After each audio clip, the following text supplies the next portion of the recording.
সৃষ্টির আদিকালে যখন দেবতা ও অসুররা সমুদ্র মন্থন করছিলেন, তখন উদ্ভূত হয়েছিল এক ভয়ঙ্কর বিষ হলাহল।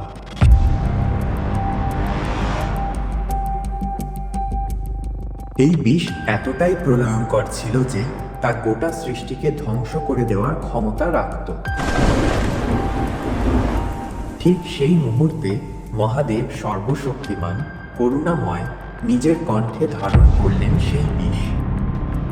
কিন্তু তিনি তা গিলে ফেললেন না, নিজের কণ্ঠেই স্থির রেখে দিলেন, যাতে তা গোটা বিশ্বকে রক্ষা করতে পারে।